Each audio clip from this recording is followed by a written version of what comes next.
আমরা প্রথমেই আসব যে আসলে এই চুক্তির সাথে বিএনপির মত নিয়েছিল কিনা অন্তর্বর্তীকালীন সরকার এবং জামাতের মত নিয়েছিল কিনা। ইতিমধ্যে জামাত যেহেতু বলেছে আমাদের সাথে এই চুক্তির সাথে কোনো সম্পর্ক নেই এবং আমাদের সাথে তারা কোনো আলোচনা করেনি,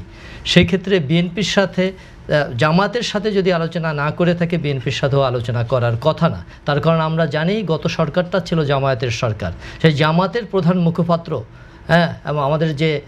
পীর সাহেব, সেই পীর সাহেব যখন বলছেন যে তিনি সম্পর্কে কিছু জানে না, তাহলে বিএনপির কিন্তু জানার কথা না। তার কারণ বিএনপি কিন্তু মাসি বাড়ির ছেলে ছিল বিগত সরকার আমলে।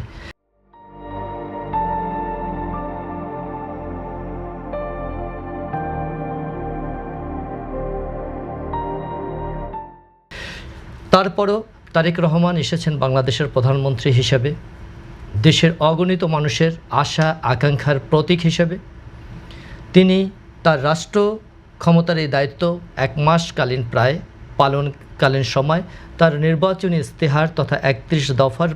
আলোকে যে বিষয়গুলোকে সংযোজন করা দরকার এবং যেগুলোকে প্রতিফলিত করা দরকার সেগুলো কিন্তু তিনি একে একে পালন করছেন এবং শুরু করছেন। এবং দেখা যাচ্ছে যে সবচেয়ে বড় একটি বিষয় যে এমপিদের আপনার বাড়ি এবং গাড়ি,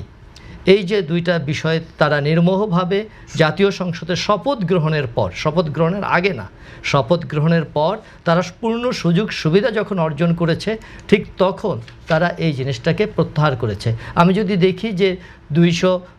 প্রায় 40 জন সংসদ সদস্য যদি এটা প্রত্যাহার করে থাকে, সর্বনিম্ন সুযোগ সুবিধা 10 কোটি টাকা হলেও 2,400 কোটি টাকা আমি আপনার কথার সঙ্গে একমত যদি হয়ে থাকে যে এই চুক্তির ব্যাপারে বিএনপি কিছু জানে না, তাহলে কি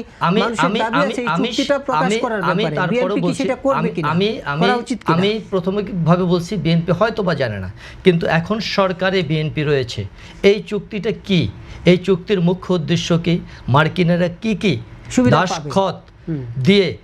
আমাদের অন্তর্বর্তীকালীন সরকারের কাছ থেকে এই চুক্তির সুবিধা গ্রহণ করেছে এবং আমাদের জন্য ভবিষ্যতে এই চুক্তির কুফল কি কি আসতে পারে, সেই কুফলের মাধ্যমে আমাদের জাতি হিসাবে আমরা কতটুকু অবনত হতে পারি এবং আমরা কী কী বৈষম্যের শিকার হতে পারি, কী কী সমস্যার সম্মুখীন হতে পারি, ব্যবসা বাণিজ্য, চিকিৎসা, কৃষি, কূটনীতি, পর্যটন, সর্বক্ষেত্রে আমাদের কী কী বৈষম্য তৈরি হবে সেগুলো ক্যাটাগরিলি সরকার এখন যেহেতু বসেছে, যদি এ ধরনের কোনো চুক্তি হয়ে থাকে সেগুলো তারা অন্ততপক্ষে